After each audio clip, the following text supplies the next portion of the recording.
대충 준비하는 마인드, 그다음에 이제 올해 남은 이제 한두 달밖에 안 한 달 정도밖에 남지 않은 그거랑 그게 이제 이어져서 내년까지 이렇게 본다라고 한다면 이제 어떤 걸 좀 보는 게 좋을까? 우선 뭐 가장 기대 안 하실 재정부부터. 근데 기대가 되게 많이 하고 있어. 기대되고 있어요? 다음 방송에 또 뭐라 해야지? S1. S1. 네. 그러니까 이제 뭐 좀 많이 오르기도 했지만 요즘 좀 떨어졌는데 개인적으로 이제 테러도 낮지만 이제 경비 보안에 대한 부분이 조금 더 강화되지 않을까. 그러니까 뭐 국가적인 차원도 그렇지만 이제는 개인적인 사생활에 대한 부분, 특히나 이제 그리고 건물 관리 시스템이 예전에는 사실 건물주가 있고 관리인은 체계였잖아요. 근데 요즘에 좋은 빌딩들은 전부 다 이제 대기업분들이 사실 그 외주를 주는 그런 형태로 했는데 그게 이제 뭐 중소 빌딩까지 이제 확산이 되는 분위기이기 때문에 그것도 괜찮은 것 같고 또 한 가지는 이제 홈케어. 일본에서 이미 홈케어 시장, 가정용 보안 시스템이라든가 뭐 여러 가지 그리고 이제 제 개인적으로는 말이 될지 안 될지 모르겠지만 이제 그 뭐라 그러죠? 가전제품이 이렇게 서로 연결되어 있는 거 뭐라 그러죠? 사물 인터넷? IoT. 뭐 그런 것도 이제 아마 S1을 통해서도 어느 정도 사실은 그 부분에서 그 부분은 되게 잘 본 거야. 왜냐면 지난번에 경동남행 같은 경우도 사물 인터넷과 연결되는 거잖아. 그러니까 스마트 홈 시스템이 연결되는 거거든. 네, 그렇지. 근데 S1 같은 경우도 합쳐지는 거야. 그러니까 이 사물 인터넷하고 가장 지금 사실은 핫한 게 뭐냐면 그와 관련한 CCTV. 그게 이제 뭐 옛날 같은 경우는 또 지금 스마트폰에서도 CCTV가 이렇게 확인하고 하니까 사실 이제 그런 부분들이 되면서 보안으로 가는 거거든. 그래서 지금 뭐 우리가 흔히 얘기하는 사물 인터넷이라고 하는 거 삼성이나 우리가 그 LG에서 얘기하는 뭐 웨어러블이나 아니면 뭐 가전기기 대 가전기기 어떤 통신을 해가지고 하는 시대는 아직 좀 멀었고 지금 이제 가장 많이 하고 있는 건 뭐 LG U 플러스 같은 경우에도 스마트 홈 그래서 뭐 전기라던가 아니면 보안과 관련된 것들 그다음에 이제 애기들 있는 집이라던가 강아지 키우는 집에서는 강아지가 나와가지고 그 카메라 보고 막 짖잖아요. 이제 그런 것처럼 이제 그런 게 어떻게 보면 이제 나는 사실 그냥 그 정도까지 생각 안 했는데 S1 같은 경우 이제 그런 거랑 맞물려가지고도 볼 수 있는 부분들이 있지. 그렇죠. 그래서 그거 우선 S1 신선해. 항상 올 때마다 신선해. 절대 안 보는 종목은. 주가는 안 가. 근데 무겁지. 네. 근데 어느 순간 또 가 있지 않을까요? 사실 내가 S1 옛날에 한 6만 원 정도 했을 때 되게 좋아했던 주식 중에 하나였는데, 근데 오랜만에 들어보니까. 그러니까 남들이 버릴 때 한번 보고. 요새 주가는 어때요, 근데 S1? 주가 좋죠. 근데 이제 횡보는 하는데. 올해는 계속 상승은 하고 있고 그다음에 이제 제가 중학교 모임을 갔는데 친구는 이제 S1은 아니고 좀 뭐 그런 비슷한 보안 업체인데 KT텔레콤 뭐 이런 거? 거기 아닌 것 같아요. 다른 일본 회사인가? 뭐 그런 거. 네, 많이 있으니까.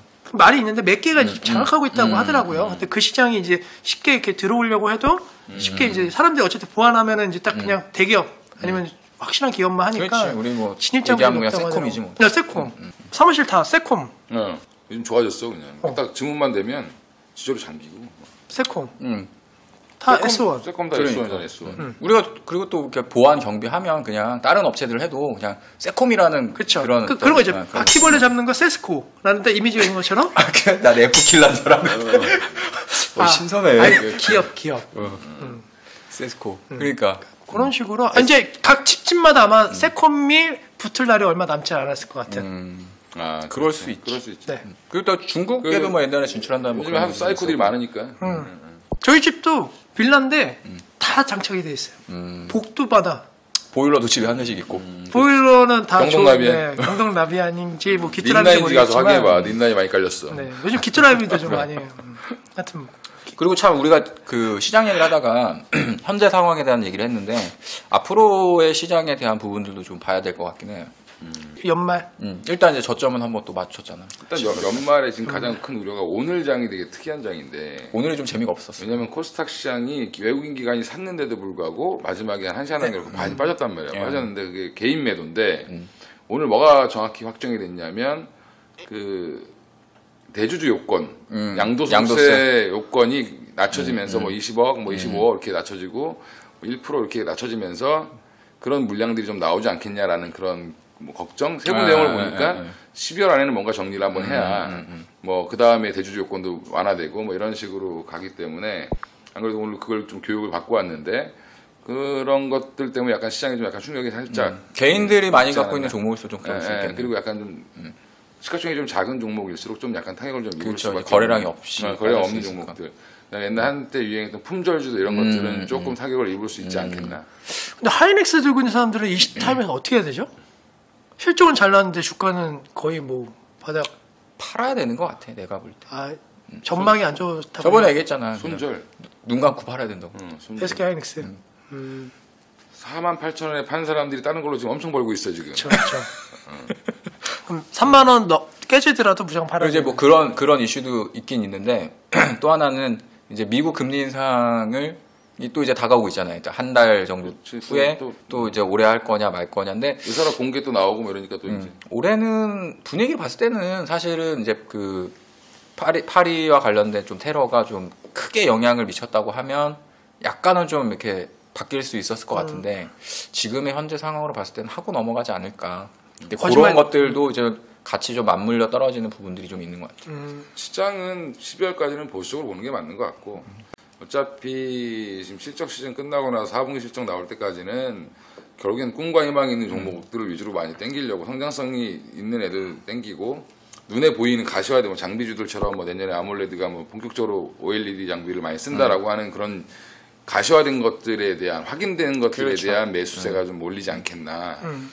그리고 이번에 제가 좀 그런 생각을 했는데 미국의 이제 미국 금리 인상과 관련한 그 판단이라던가 어떤 해석 자체가 우리가 이제 미국에 대한 금리 인상을 판단을 하는 걸 보면 대부분 이제 시기적인 부분, 그 다음에 이제 유동성이 감소되는 부분, 그리고 그런 부분들 때문에 이제 우려나 불안감이라는 것들로 이제 표현을 많이 했는데 저 같은 경우에는 이제 그게 같은 의미인데 이렇게 한번 해석을 해봤어요.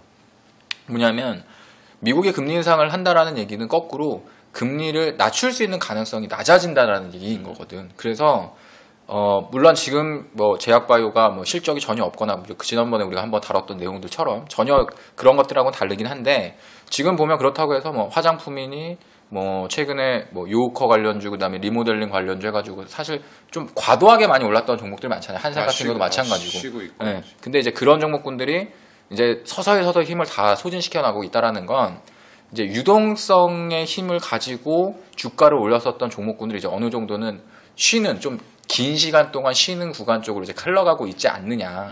그래서 사실은 이제 그런 종목군들을 가지고 있는 상태에서 금리 인상이 결정이 되면 사실 그건 우려가 될 수 있겠지만 그런 종목이 아니라고 한다면 오히려 이제 판이 한번 뒤집어질 수 있는 가능성이 좀 나오지 않을까. 그래서 사실 이제 OLED 같은 경우도 우리가 뭐 지금 현재에서 뭐 중국이 투자를 하고 뭐 삼성이라던가 이제 우리나라에서도 투자 설비를 많이 한다라고 하지만 실질적으로 2011년도 이후에 한 번도 주가가 올라간 적이 없는 회사들이거든. 그러니까 이제 한 3, 4년 쉬었기 때문에 이제 한번 태동을 보일 때가 되지 않았을까. 계속 미뤄지고 뭐 이랬었죠. 그런 부분들이 있어서 뭐 저는 이제 좀 시장을 그러니까 금리 인상에 대한 해석이라는 것도 그냥 단순하게 뭐 불안하다, 우려감이 있다, 유동성이 감소한다 이게 아니라 이제 미국에 대한 금리가 낮아지는 그로스로 가기는 이제 힘들고 이제 판이 금리는 어찌됐든 느릴지 빠를지 모르겠지만 올라가는 흐름으로 가기 때문에 그거에 대한 흐름이 반대적으로 갈 수 있는 가능성이 좀 크다. 이렇게 좀 보고 있습니다. 차장님은 어떻게 보고 계세요?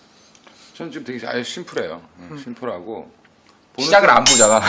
종목만 보시니까. 아니 시장도 뭐 보는데 문제는 그 섹터를 딱 정하고 들어가는 거죠. 이제 보면 정한다는 건 아무리 생각을 하고 고민을 해봐도 요즘에 뭐 내가 강의를 하거나 이렇게 할 때 얘기하면 바이오 일부 섹터, 뭐 그다음에 그 전기차 일부 섹터, 그다음에 뭐 태양광 일부 섹터, 그래봐 몇 종목 없어요. 그러니까. 그리고 나서 이제 장비주도 일부, 그다음에 뭐 스마트폰 관련된 그 이제 뭐 카메라 부품이라든지 뭐 아니면 지금 아까 얘기했던 그 핸드폰 관련돼서 삼성페이 관련된 거라든지 이런 것들은 어쩔 수 없이 확대되는 상황이고 삼성에서 뭐 아예 얘기를 대놓고 했으니까 그런 것들의 수혜주들을 위주로 봐야 되지 않나.